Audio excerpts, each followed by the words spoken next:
Kelahiran kembali adalah sebuah bentuk kesempatan untuk melanjutkan misi yang telah diamanahkan.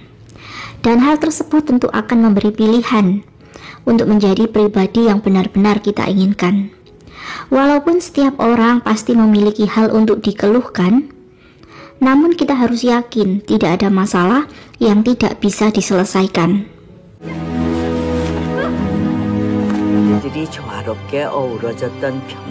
Cerita diawali dengan indahnya pemandangan Pulau Jeju dan kebahagiaan pasangan yang akan melakukan foto prewedding dengan background doll Harubang, yaitu batu yang dipahat berbentuk manusia yang menjadi ikon pulau tersebut.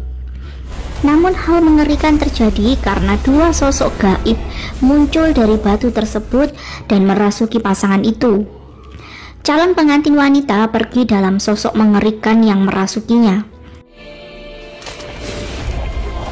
Dan calon pengantin pria berhasil dikalahkan oleh seorang pria tampan dengan belati di tangannya yang bernama Fan.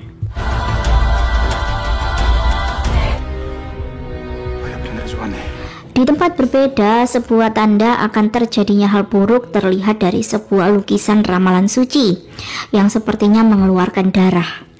Pimpinan pendeta kemudian memanggil pendeta muda, tampan dan berbakat bernama Giovanni. Sesuai dengan pertanda dalam dua lukisan sakral itu, tugas Giovanni adalah untuk membantu perempuan suci mengalahkan kejahatan yang mengancam dunia.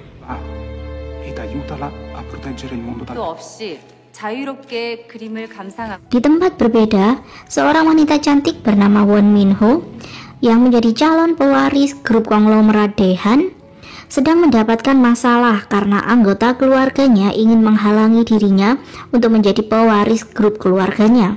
원태한 회장의 유일한 외동딸이고 유일한 후계자예요. 그럼 이게 네 잘못이 아니라 소리야? 그만하시죠. Ia mendapatkan skandal karena sengaja direkam saat menyerang preman yang mencoba menyakiti supir pribadinya. 유력한 대한그룹 후계자인 원미호 씨로 밝혀지면서 제가 어떻게 된 건지 다 설명드릴게요. Dan untuk menjaga citra baik keluarganya, ayah Minho mengirimnya ke Pulau Jeju untuk sementara waktu dan menjadi relawan mengajar di sana. 제주도요? 하지만 이게 외국보단 낫잖아요. 진짜 인생 버릇나 티하네. Dan seperti sebuah takdir, begitu sampai di bandara, ia terpaksa kabur dari beberapa wartawan yang ingin meminta klarifikasi atas skandalnya tempo hari. Namun ia malah bertemu calon pengantin wanita yang tempo hari dirasuki roh jahat, dan mereka berdua pun bertemu di saat yang tidak tepat.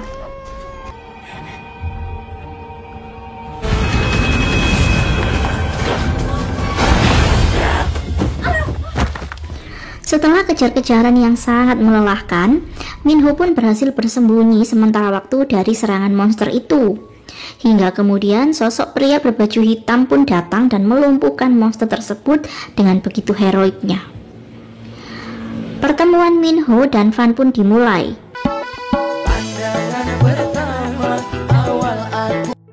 Namun Minho tiba-tiba pingsan setelah merasakan sesuatu di dadanya. Hingga kemudian ia tersadar sudah di kediaman mewahnya di Pulau Jeju. Ia masih teringat jelas dengan kejadian tadi di bandara. Namun hal itu terdengar seperti mimpi saat ia menceritakannya kembali kepada asisten pribadinya. Namun, ia sungguh-sungguh ingin bertemu lagi dengan pria berjas hitam yang telah menolongnya. Di tempat berbeda, seorang wanita tua bernama Bakjo, ia bersama dengan Fan sedang membicarakan tentang Minho. Rupanya mereka berdua yakin Minho adalah reinkarnasi dari seseorang yang mereka kenal. Bakjo bahkan berharap kedatangan Minho bisa membuat roda takdir Fan yang telah membeku kini bisa berputar kembali. Dalam kenangan masa kecil Fan, ia adalah satu-satunya orang yang berhasil bertahan hidup saat keluarganya dibantai oleh iblis nafsu. Hingga kemudian pimpinan Jung menjadikannya calon pembasmi iblis yang sangat kuat untuk menjaga kedamaian dunia dari para iblis yang mengincar manusia di muka bumi ini. Fan kecil harus rela menahan sakit dan panasnya lava yang dimasukkan dalam tubuhnya Ia pun berlatih tanpa kenal lelah hingga ia pun siap menjadi sang pemangsa. Sosok Woo-jong kecil adalah semangat untuk Fan ketika ia mulai lelah dan terluka. Cerita kemudian kembali ke timeline utama. Hari itu adalah hari pertama Minho memperkenalkan dirinya di SMA Tamra. Kepala sekolah tentu sangat senang dengan kehadiran Minho. Terlebih lagi, kedatangan Minho disertai dengan donasi untuk pembangunan auditorium, reservasi toilet, AC, dan lainnya. Keramahan kepala sekolah sangat bertolak belakang dengan beberapa guru yang memandang sinis kepada Minho. Mereka meminta Minho untuk mengajar etika sebagai guru pembimbing di SMA tersebut. 저 마음에 안 들죠? 네. 왜요? 알면 됐다. Namun ternyata guru yang paling sinis di sana adalah sahabat terbaik Minho sendiri. Mereka sangat senang bisa bertemu lagi setelah beberapa tahun. 지시하신 거 조사를 좀 했는데. 강 시장 차 세워요. 예? Kemudian Minho mendapatkan sebuah fakta tentang sekretaris Kang yang ternyata diam-diam menjadi sekutu bibi Minho sendiri yang selalu ingin menghancurkan Minho. Dan sekretaris Kang pun tidak memiliki pilihan selain akhirnya merasa menyesal dengan pengkhianatan yang ia lakukan kepada Minho.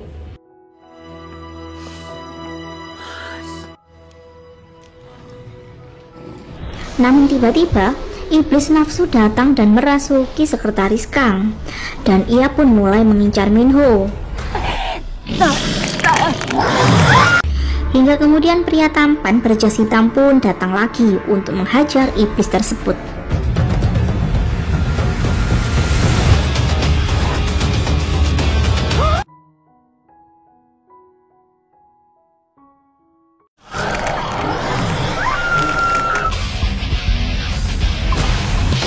Setelah Fan berhasil mengalahkan iblis tersebut, ia meminta Minho untuk tetap di sana karena sebentar lagi pertolongan untuknya akan datang. 여기서 도망치지 마. 살인마를 보셨다? Kemudian sekretaris Jang datang dengan membawa beberapa polisi karena sebelumnya ia ditelepon oleh Minho untuk meminta dijemput. Namun telepon mereka tiba-tiba terputus sehingga sekretaris Jang merasa khawatir. Kedatangan sekretaris Jang dan beberapa polisi membuat Minho sedikit kesal karena mereka tidak percaya dengan cerita Minho yang melihat monster.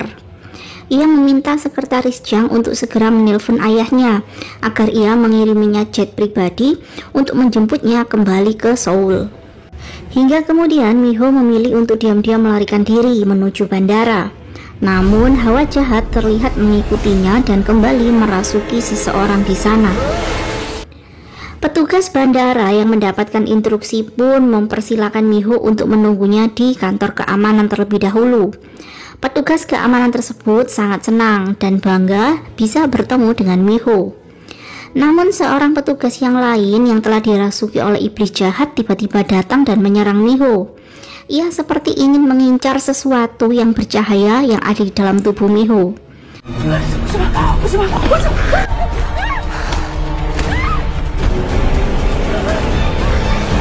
Dan saat berusaha untuk kabur dari monster tersebut, Minho mengalami kecelakaan, namun ia tidak terluka sama sekali. Dan saat tadi, Minho seperti melihat sebuah doll Harubang. Minho kemudian berusaha untuk bersembunyi dari kejaran monster itu. Dan ia pun bertemu lagi dengan pria tampan berjas hitam yang kembali berhasil membunuh monster tersebut. Setelah itu Minho menyapa Fan dan menanyakan apa yang sebenarnya terjadi. Fan berbalik menanyakan apakah Minho belum mengingat apapun dan ia sepertinya memang belum ingat apa-apa. Fan kemudian menceritakan tentang iblis nafsu yang masuk dalam diri orang-orang yang menyerang Minho tempo hari. Iblis nafsu adalah roh jahat yang sudah ada sejak dahulu, dan Fan adalah seorang pembasmi iblis, sedangkan Minho memiliki takdir untuk memancing iblis-iblis itu. 혹시 제주도 밖에 나갈 수 있어요? Dan keesokan harinya Giovanni terlihat mencari jejak-jejak iblis, dan ia pun bisa menerawang tentang Fan yang membunuh iblis-iblis tersebut. Di tempat berbeda, Baekjo dan Fan sedang membahas tentang Miho yang terlahir kembali dan kini ada di Pulau Jeju. Baekjo sendiri adalah seorang manusia abadi dan kini ia membesarkan seorang gadis manusia biasa yang terlihat sering mengganggu Fan. 어머너드 사내에 대해서 알고 계신 것 없으세요? 조사는 잘 되고 있나? Sementara itu, saat Giovanni masih melacak jejak-jejak iblis di tempat Miho terakhir kali mendapatkan serangan kemarin, ia berbicara di telepon dengan sekretaris Jang dan menanyakan tentang sosok pria pembasmi iblis yaitu Fan. Namun, sekretaris Jang hanya pernah melihatnya 1 kali dan mengatakan pria tersebut bukanlah sosok mengerikan seperti yang Giovanni bayangkan. Cerita kemudian sedikit flashback. Hari pertama Giovanni sampai di Pulau Jeju. Rupanya sekretaris Jang adalah pendeta yang juga pembasmi iblis sama seperti Giovanni. Namun, kini sekretaris Jang memilih untuk melindungi sang penyelamat yang bereinkarnasi menjadi Miho. Sekretaris Jang terlihat kagum dengan kemampuan Giovanni yang masih muda. Dan sejak hari ini, Giovanni akan tinggal bersama mereka dan dikenalkan sekretaris Jang sebagai keponakannya. 때를 봐서 자네 내 조카라고 소개하게. 네가 가는 곳이면 그게 어디든 정형기들은 끝까지 널 쫓아. Sementara itu, Miho masih terus memikirkan perkataan Fan yang menyebutnya sebagai orang yang ditakdirkan untuk memancing iblis jahat. 지금 도망치면 아무도 모를 거야. Dan rupanya, dalam kehidupan Miho sebelumnya saat menjadi Wonjong, ia adalah sosok teman kecil yang baik dan menjaga Fan. Wonjong bahkan membantu Fan untuk kabur, walaupun akhirnya mereka harus kembali ke kuil untuk mengobati Wonjong karena Wonjong tidak sengaja terluka saat Fan berubah menjadi iblis. Dan sebelum Wonjong berpamitan untuk pergi menguasai ilmu sebagai pelindung kehidupan di muka bumi ini, ia berjanji akan kembali dan menyelamatkan Fan. 내가 꼭 너희를 구하러 올게. Malam itu, Fan tiba-tiba datang menyelinap ke kamar Miho. Dengan begitu kerennya, ia pun langsung duduk dan membuat Miho terkejut. Miho memandanginya dengan penuh kecurigaan. Ia melampiaskan kesedihan dan kemarahannya tentang hidup yang terasa semakin berat dengan peristiwa yang akhir-akhir ini terjadi. Melihat Miho menangis, Fan merasa iba. Namun tiba-tiba Miho menawarkan Fan untuk bekerja sebagai pengawal pribadinya. Fan tentu terkejut dan tentu menolaknya. Namun Miho malah GR mengira Fan telah jatuh cinta kepadanya. 아니 뭐 첫눈에 반해서 따라왔나? Namun pada akhirnya Fan menyetujui untuk menjadi pengawal pribadi Miho. Fan tentu ingin melindungi Miho setiap hari, bukan karena besarnya gaji yang pasti akan ia dapatkan dari konglomerat seperti Miho. Namun sosok Wonjong yang kini menjadi Miho adalah seseorang yang benar-benar ingin ia lindungi.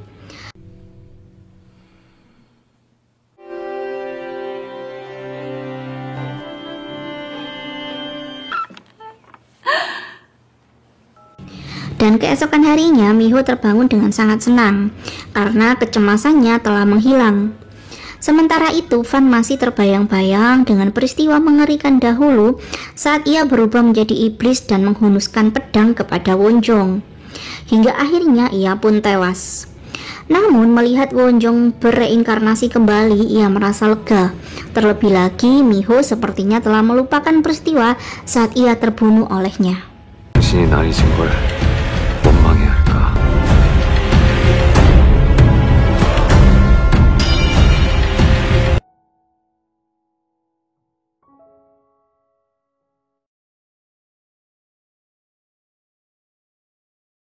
좋아요. 간만에 푹 잤거든요. Dan hari pertama bekerja pun tiba. Miho terlihat semangat dan tenang karena kini ia memiliki pengawal yang akan selalu melindunginya. Awalnya sekretaris Jang mulai khawatir karena Miho adalah seseorang yang tidak bisa menerima atau memperkerjakan orang sembarangan. Namun saat melihat Fan untuk pertama kali, ia seperti mengenalinya. Walau saat itu Fan tampak cuek. Karena Fan adalah penyelamat saat dahulu sekretaris Jang hampir terbunuh oleh iblis. 정형기는 너희 같은 인간들이 감당할 수 있는 존재. 겪어보시면 알겠지만 사회성이 좀 약간 떨어. Dan menjadikan Van sebagai pengawalnya, Miho tentu merasa lucu sendiri karena Van ternyata tidak bisa menyetir. Dan Miho harus menjadi supir untuk Van yang selalu memilih untuk duduk di kursi belakang.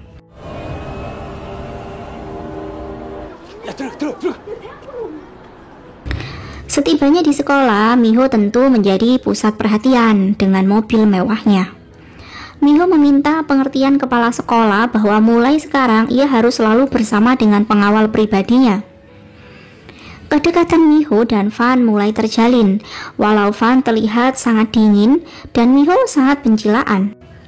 Namun, kehadiran Van tentu untuk memastikan keselamatan Miho. Kemudian perkenalan di hari pertama sebagai guru tentu tidak mudah.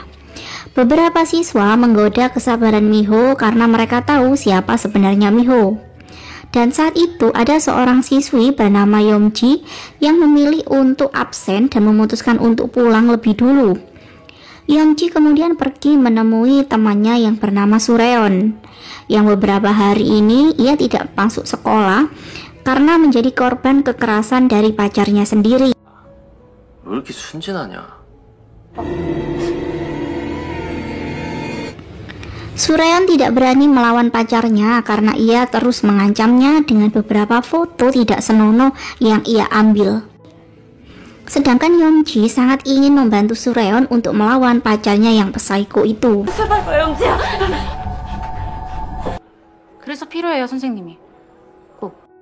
Dan hari berikutnya, Yomji menemui Miho untuk memberitahu tentang permasalahan Sureon.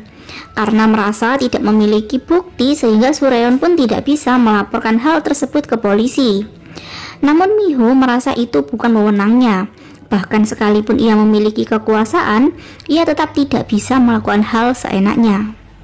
Yomji kemudian terlihat kecewa karena ia berekspektasi tinggi kepada kehadiran Miho. 어르신, 절 기억 못 하시겠습니까?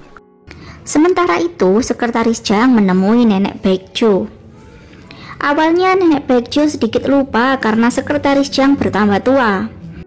Kedatangan sekretaris Jang adalah karena ia khawatir Van akan melukai Miho seperti dahulu ia membunuh Wonjong. Namun Baekjo yakin rasa bersalah Van pada Wonjong tidak akan membuatnya menyakiti Miho. Karena hanya Van yang bisa melindungi Miho. 모두가 운명이란 굴레에 얽힌 자들 아니. Malam harinya, Miho mulai memberikan Van kemewahan karena sekarang ia akan tinggal di rumahnya sebagai pengawal pribadinya. 돈이 보살이야. 갑자기 결정된 일이라. Saat itu, Van akhirnya menyapa sekretaris Jang, dan ia pun masih mengingat sekretaris Jang dengan baik, walaupun ia bertambah tua. Karena sekretaris Jang hanyalah manusia biasa.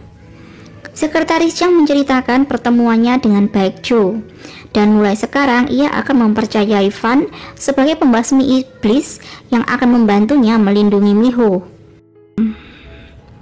Kemudian saat Van pergi ke makam Wonjong untuk menyimpan batu iblis yang telah ia tangkap, di saat yang sama Sureon yang sudah sangat putus asa, ia pergi ke pohon suci Bonyondang untuk melakukan ritual pemanggilan roh Benjulin yang bisa membantunya untuk membalaskan dendam kepada pacarnya.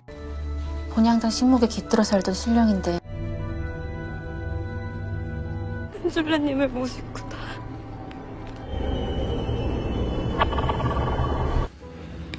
Baekjo dan Van mulai merasakan hawa iblis yang mencoba untuk keluar. Sementara itu, saat Miho berlatih kemampuannya untuk melindungi diri, ia sangat terkejut dengan kedatangan Giovanni yang ia kira adalah monster. Namun tentu tidak ada monster setampan Giovanni. 미리 말씀드렸어야 했는데. Giovanni kemudian memperkenalkan diri sebagai Johan, yaitu keponakan dari sekretaris Jang. Mereka tentu langsung akrab karena kepribadian Johan sendiri yang menyenangkan. 얘 완전 마음에 드네. Kemudian saat Miho hampir mabuk setelah menikmati beberapa minuman, ia pun mulai mengomel menceritakan tentang dirinya yang sekarang dikejar-kejar oleh hantu. Dan saat itu ia tiba-tiba merindukan Van yang tiba-tiba pergi tanpa berpamitan padanya. Padahal seharusnya sebagai pengawal, Van harus selalu menemaninya.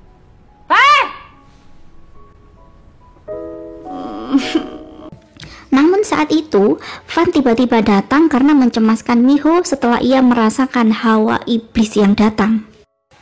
Sekretaris Jiang kemudian memberitahu Johan bahwa Van adalah sosok yang kini melindungi Miho. Johan tentu sangat senang bisa bertemu dengan sosok Van yang selama ini hanya ada di ramalan saja.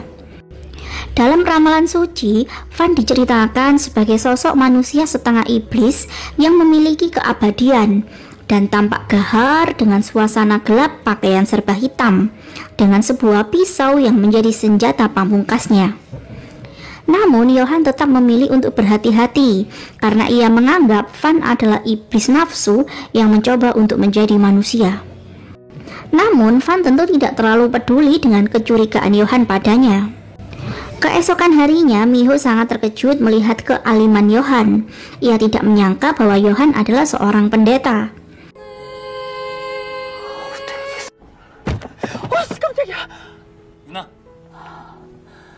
Dan hari ketiga ke sekolah, kini Miho harus mengajak dua pria tampan bersamanya. Namun tiba-tiba, Van meminta untuk diturunkan di tengah jalan. Ia kemudian pergi ke arah hutan karena merasa ada sesuatu yang berbahaya. Miho kemudian melanjutkan pergi ke sekolah bersama Johan. Dan tiba-tiba, Yongji menghentikan mobilnya karena ia meminta tolong kepada Miho untuk menyelamatkan Sureon. Yongji yakin Sureon telah memanggil Benjulin untuk membantunya, namun kini Sureon malah menjadi semakin menderita. Yongji kemudian mengajak Miho dan Johan ke rumah Sureon. Ibu Sureon tampak khawatir dengan kondisi putrinya. Miho dan Johan kemudian pergi melihat kondisi Sureon. Dan saat itu, Sureon benar-benar telah dirasuki setan. Johan langsung menyiapkan ritual pengusiran roh jahat. Namun, roh itu tampak semakin kuat dan tersenyum mengetahui kedatangan Miho. Dan kemudian, kamar Sureon tiba-tiba berubah menjadi hutan belantara yang gelap.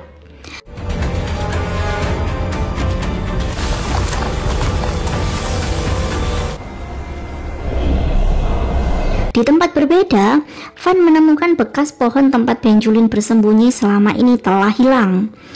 Ia kemudian merasakan hawa sangat jahat ketika seorang pria tampak membelakangi dirinya dan memanggil namanya. Namun Van tidak bisa melihat pria tersebut.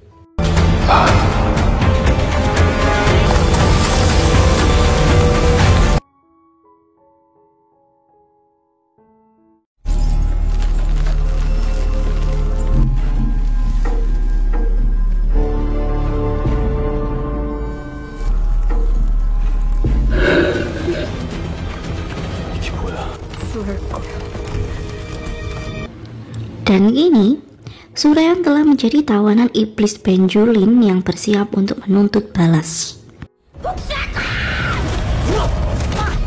Benjulin sendiri adalah sebuah roh yang menunggu sebuah hutan.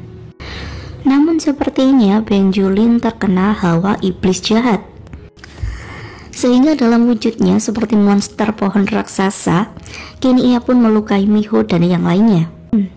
Johan kemudian meminta Miho untuk bersembunyi, namun Johan kewalahan menghadapi monster tersebut. Dan Van akhirnya datang menyelamatkan Miho. Namun mereka lupa Johan masih kesulitan untuk bernafas karena ditawan oleh monster tersebut. 수련이부터 구해야 돼. 빨리 수련이 좀 구해줘. Miho meminta Van untuk menyelamatkan Sureon, namun Van enggan melakukannya. Karena sesuai dengan prinsip hukum alam sebab akibat, yang Sureon alami adalah karena keputusan salah yang telah ia ambil sendiri. Namun Miho terus memprovokasi Van dengan mengatakan ia adalah seorang pengecut yang takut kepada Benjulin. Dan akhirnya Van pun melampiaskan kekesalannya dengan menghajar Benjulin.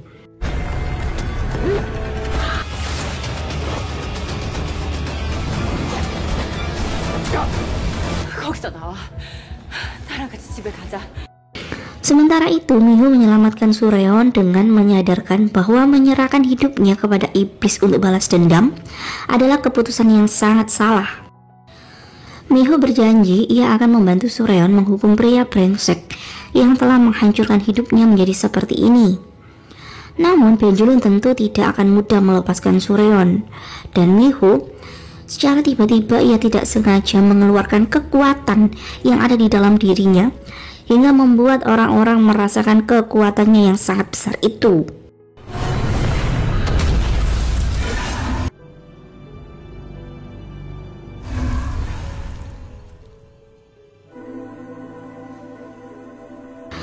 Dan saat terbangun, Miho menemukan Sureon telah terlepas dari monster Benjulin. Van kemudian membuka pintu dengan senjata yang telah ia lumuri dengan darahnya sendiri. Mereka kemudian mengembalikan Sureon ke kamarnya. Namun Miho tiba-tiba pingsan dan harus beristirahat di rumah sakit. Rupanya kemarin Benjulin sudah tercemar oleh iblis nafsu, sehingga ia pun melawan Van dan yang lainnya. Miho semakin kesal karena menyadari iblis nafsu masih mengincar dirinya dan malah menggunakan Sureon untuk memancingnya. Namun Yohan mencoba menyemangati Miho karena Miho telah melakukan hal terbaik dan berhasil menyelamatkan Sureon. 누구보단 낫네. 영험한 탐나의 실력까지 그렇게 만들다니. Keesokan harinya, Baekjo terlihat kesal karena ia merasa iblis nafsu sudah sangat keterlaluan dengan masuk ke dalam roh suci penjaga hutan Benjulin. Namun Van merasa ada orang yang mendalangi semua ini, namun ia belum tahu siapa orang tersebut. Sementara itu, Miho mulai balas dendam kepada pacar Sureon dengan menghukumnya. Ia meminta sekretaris Jang untuk membantunya, dan sekretaris Jang tentu tidak bisa menolak semua omelan dari Miho. Dan Yohan sendiri terlihat sedang berkomunikasi dengan pendeta seniornya. Ia mengatakan apa yang telah terjadi kemarin. Tugas Yohan adalah untuk membantu Miho membangkitkan perisai suci dan kemudian melindunginya. Ia tidak boleh lengah sekalipun Van terlihat baik dan juga melindungi Miho. Yohan sesekali menggoda Van untuk menanyakan bagaimana perasaan Van setelah bertemu dengan Miho lagi. Yohan tentu tahu bahwa Van adalah orang yang membunuh Miho, sang pemilik perisai suci di kehidupan sebelumnya. Namun Yohan sedikit takut melihat Van yang tiba-tiba berubah sinis kepadanya. Setelah menyelidiki tentang pacar Sureon, Miho menjadi sangat kesal karena pemuda brengsek itu ternyata sudah sering melakukan kejahatan seperti itu, namun selalu lolos dari hukuman karena ayahnya adalah direktur berpengaruh di Pulau Jeju. Dan dengan kecerdasan dari sekretaris Jang, Miho memulai rencana balas dendamnya. Namun ia kembali kesal karena pelaku hanya dihukum 3 tahun saja.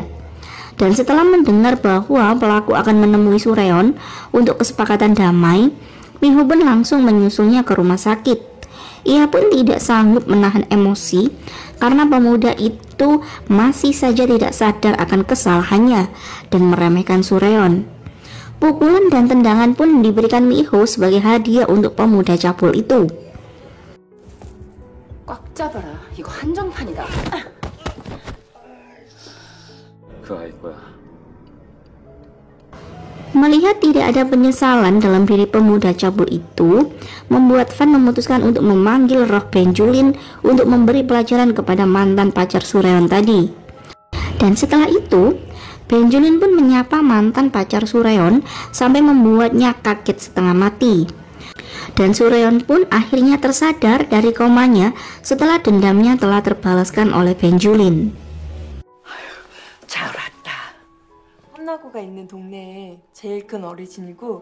Sementara itu di tempat berbeda, Baekju sangat senang bisa bertemu dengan Miho di sekolah, walaupun Miho tidak mengingat dirinya. Dan keakraban Baekju dan Van membuat Miho bertanya-tanya, apa sebenarnya hubungan mereka berdua? Baik Baekju dan juga Van sama-sama berharap Miho segera bisa mengingat kehidupan masa lalunya. Malam harinya, setelah mengetahui kabar kematian pemuda cabul tadi, Miho merasa lega, namun ia juga sedikit terganggu karena ia tidak ingin pembalasan seperti itu. Miho kemudian memberi Fan sebuah handphone agar mereka berdua bisa sering berkomunikasi. Dan tanpa Miho sadari, ia pun mulai semakin perhatian kepada Fan. 왜 챙겨? 그럼 싸워지를 왜 챙겨? 정정 보라는 저 아저씨. 시작해볼까요?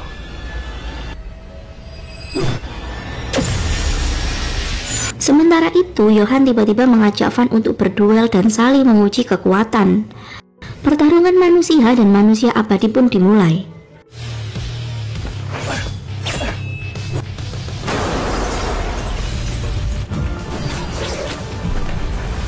Dan saat itu, Johan berhasil melumpuhkan Van. Namun Van tiba-tiba berubah menjadi setengah iblis, dan Johan tidak mampu melawannya. Namun saat itu, Miho tiba-tiba datang. Ia tentu terkejut melihat Van menyakiti Johan. Dan kemudian, Van mulai tidak bisa menguasai dirinya sendiri karena ia berubah menjadi setengah iblis, dan ia pun mendekati Miho dan mengarahkan belatinya kepada Miho.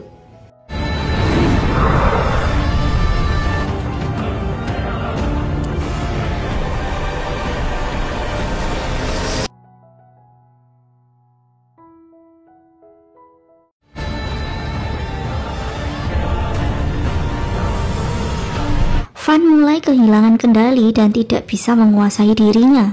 Ia kemudian mengarahkan belati kepada Miho. Namun saat itu, ia mengorbankan tangannya sendiri untuk melindungi Miho.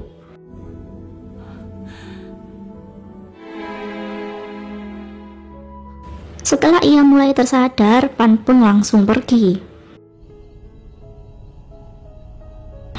Van mulai menyadari bahwa akan sangat berbahaya ketika ia tidak bisa mengendalikan kekuatannya, karena ia bisa menjadi iblis sepenuhnya dan tidak bisa kembali menjadi manusia.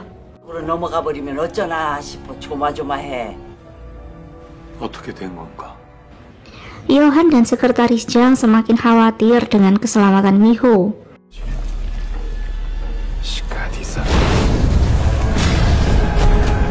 Sementara itu di tempat berbeda, seorang pria misterius dengan kekuatan seperti Van terlihat sedang melepaskan roh jahat dari iblis nafsu. Dan tentu saja keesokan harinya mulai banyak manusia yang menjadi korban dari pria bertudung hitam yang dirasuki oleh iblis nafsu. Berita tentang penemuan 3 mayat di Gunung Pulau Jeju pun menjadi viral, karena selain dibunuh, organ para korban tersebut juga diambil. 수사하겠다 밝혔습니다.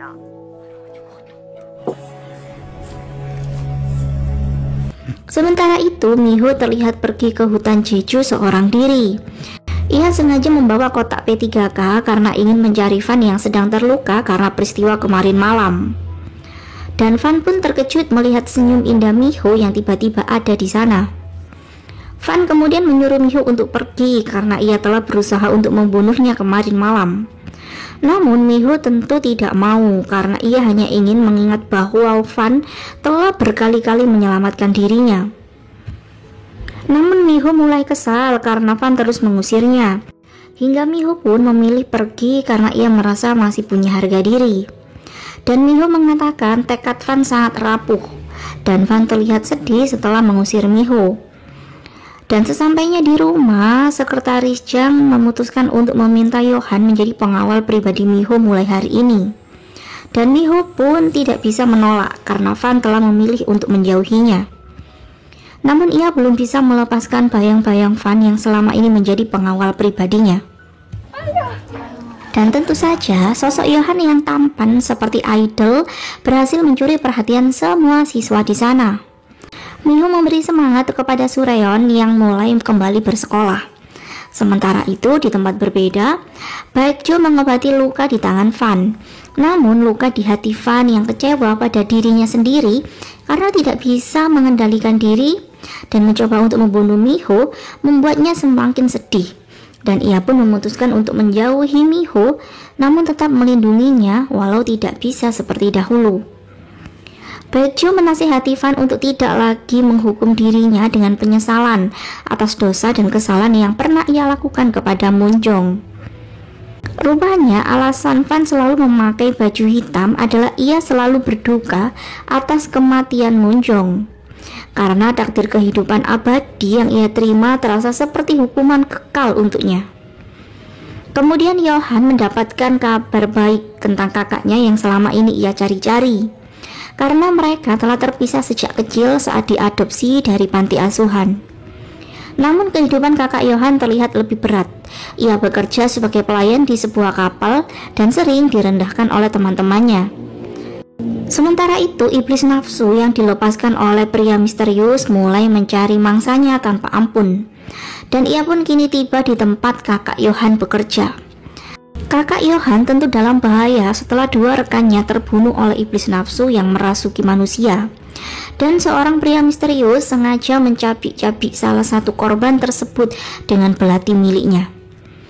Sementara itu, karena merasa kasihan dengan kesehatan dan masa depan Chan-hee, seorang pria tua yang bekerja di kapal tersebut memberinya uang dan meminjamkan motornya untuk dipakai Chan-hee agar ia bisa mencari pekerjaan yang lebih baik di luar sana. Di tempat berbeda, untuk menghibur Johan yang terlihat sedih karena memikirkan kakaknya, Miho mengajak Johan untuk pergi ke kafe sahabatnya. Seminggu lagi, sahabat Miho yang bernama Sujin akan segera menikah. Mereka terlihat bahagia saat itu. Dan Fan diam-diam dari kejauhan ia memastikan keselamatan Miho, walau hanya bisa memandangi senyum Miho dari jauh. Kemudian untuk menghilangkan kegalauannya, Fan pergi ke rumah nenek Baekjo. Di sana ia mendengar tentang salah satu korban yang mendapatkan 12 sayatan di tubuhnya, tidak seperti korban-korban sebelumnya. Fan pun langsung pergi memeriksa mayat tersebut dan mencoba untuk mencari bukti atas kecurigaannya. Dan kini ia pun yakin Gungtan telah kembali. Gungtan sendiri adalah sahabat Fan dahulu. Ia memiliki ciri khas mencabik-cabik korban yang telah ia kalahkan. Keesokan harinya, Miho mengajak Johan ke panti asuhan tempat ia dan kakaknya dahulu. Rupanya kemarin malam Miho dan sekretaris Jang mengerahkan kekuasaan yang grup Dehan miliki untuk mencari kakak Johan. Sayangnya tempat tersebut telah kosong dan tampak terbengkalai. Namun kenangan bahagia Johan dan dengan kakaknya saat di sana masih Johan ingat dengan baik. Pegawai Miho mengatakan bahwa panti tersebut adalah panti yang belum berizin, yang harus ditutup setelah Johan dan kakaknya diadopsi. Dan ia mendapatkan petunjuk bahwa kakak Johan ada di Pulau Jeju. Namun semua kebahagiaan Johan saat itu diam-diam diamati oleh Gungtan melalui siput siluman miliknya. Kemudian malam harinya saat pacar Sujin akan mengantarkan kue ke rumah Miho, ia bernasib naas karena menjadi mangsa dari Gungtan. Fan kemudian pergi ke rumah Miho karena ia merasakan hawa jahat di sana. Setelah mencari hawa jahat di sekitar rumah Miho, akhirnya Fan melihat Gungtan telah menghabisi pacar Sujin yang tidak bersalah. Miho tentu sangat histeris melihat calon suami sahabatnya itu telah tewas.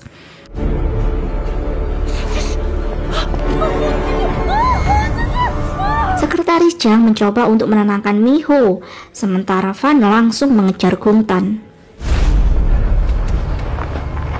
오래간만이네, 나의 형제. 굿단. 저기요. Sementara itu di tempat berbeda, Johan pun akhirnya mencari kakaknya di dermaga. Setelah ia bertanya kepada beberapa orang, akhirnya ia pun bertemu dengan kakaknya yang sudah terpisah selama 10 tahun itu.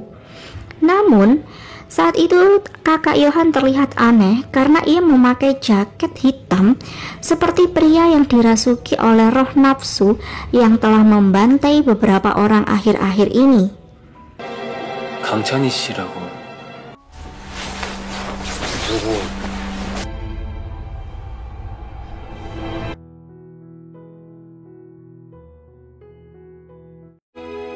Say hello to your brother. Rupanya dahulu Johan dan kakaknya diadopsi karena orang tua asuh mereka membutuhkan donor organ untuk putra kandungnya. Dan mereka tega membuang Johan di pinggir jalan setelah operasi pengambilan organnya. Dan beruntunglah pendeta senior saat itu menyelamatkan Johan. 아니야, 형이 미안해. Pertemuan haru kedua kakak beradik itu membuat kita terenyuh. Johan meminta maaf kepada kakaknya karena ia tidak segera menemukannya. Sementara Chan-hee, ia pun meminta maaf karena ia mengira Johan sudah meninggal sejak dahulu.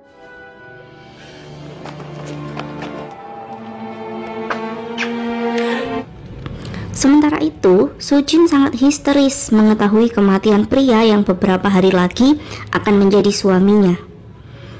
Dan di tempat berbeda, pertemuan kembali dua sahabat yaitu Fan dan juga Gungtan terasa berbeda karena tidak saling merindukan satu sama lain. Gungtan mencoba mengingatkan Fan bahwa mereka berdua adalah anak-anak yang sama-sama dimanfaatkan oleh Wunjong. Dan kini, Gungtan ingin tahu kapan Fan bersiap untuk membunuh Wunjong kembali. 너에게 궁금한 게 있어서 찾아왔을 뿐이야. Gungtan memilih pergi setelah menanamkan keraguan dalam hati Fan tentang tujuan Wunjong yang sebenarnya kepada mereka. Sementara itu, Johan mengajak kakaknya untuk tinggal bersamanya mulai sekarang. Johan meminta izin Miho untuk mengajak kakaknya sementara waktu tinggal di sana. Dan Miho tentu tidak keberatan dengan hal tersebut. Namun entah kenapa cara Chan-hee memandang Miho sepertinya agak berbeda.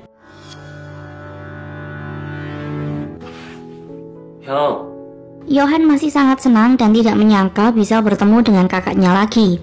Ia ingin menikmati waktu kebersamaan mereka berdua yang telah hilang selama ini. Dan rupanya, dalam diri Chan-hee ada iblis nafsu yang sedang merasukinya dan ingin mengambil organ milik Wunjong untuk bisa melepaskan sakit yang ia derita. Dan saat Johan tertidur, Chan-hee mulai mencari Miho. Namun Fan lebih dulu membentengi Miho sehingga Chan-hee tidak bisa menembusnya.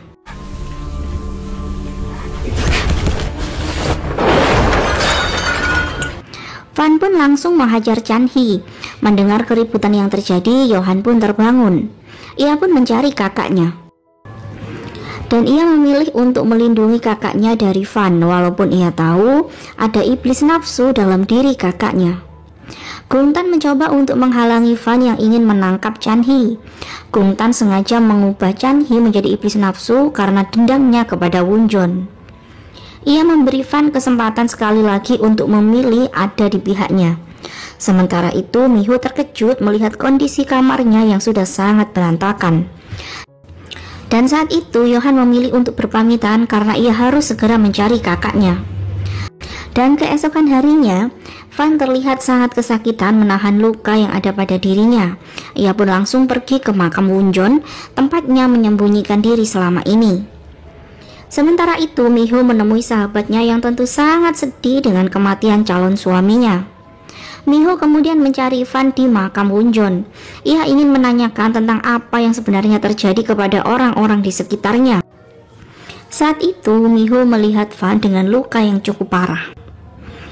Fan kemudian menceritakan bahwa Miho adalah reinkarnasi dari Wunjong, sang perisai suci yang coba dihalangi oleh iblis nafsu untuk bangkit kembali.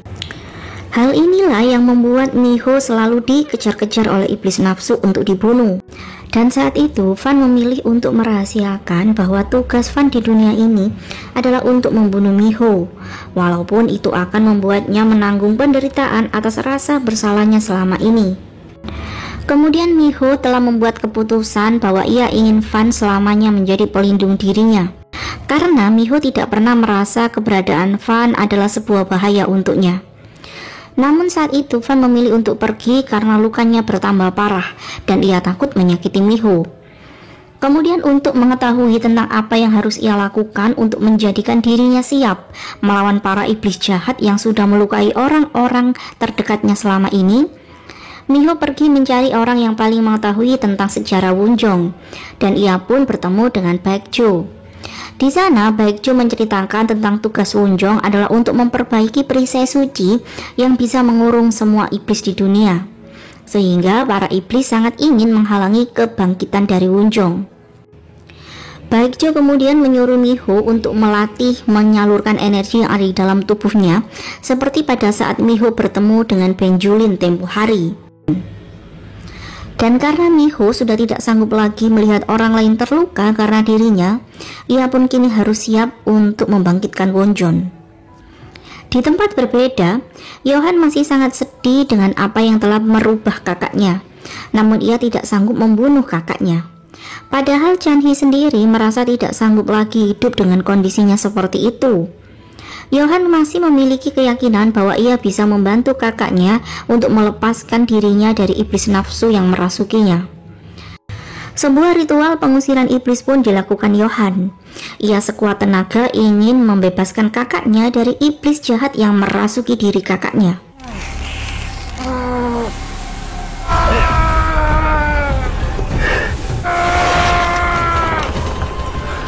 Namun Chanhee meminta adiknya untuk segera membunuhnya karena ia sudah tidak sanggup menahan penderitaannya.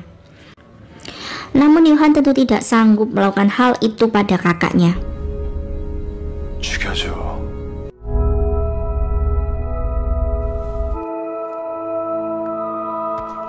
Dan keesokan harinya, Fan terlihat jauh lebih baik, sepertinya ia pun sudah pulih.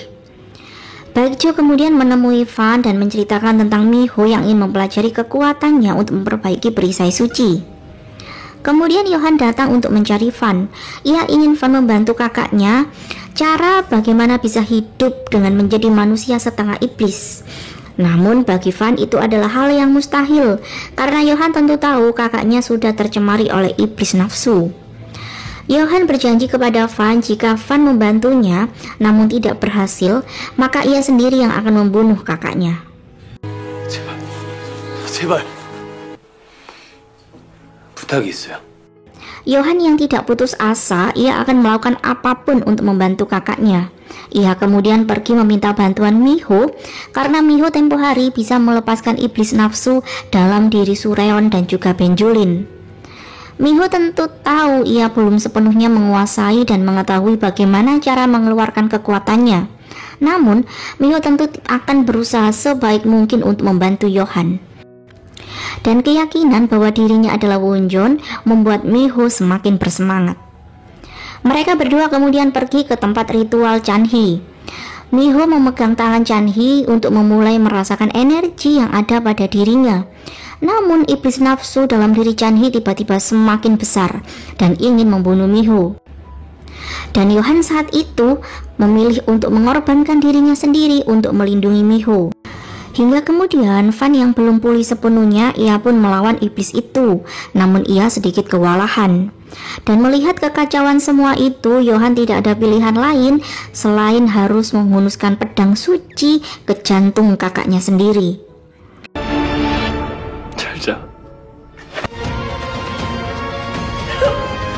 Yohan tidak bisa menahan tangisnya karena ia harus berpisah dengan orang yang selama ini ia rindukan. Sementara itu di tempat berbeda, Gungtan sedang mengumpulkan para pengikutnya yang telah menunggu. Dan rupanya Yeomji adalah keponakan Gungtan. Dan episode 6 pun selesai. Apa dan bagaimana peran Yeomji tentunya akan kita ketahui di season 2 Iceland akhir Februari nanti. Terima kasih teman-teman.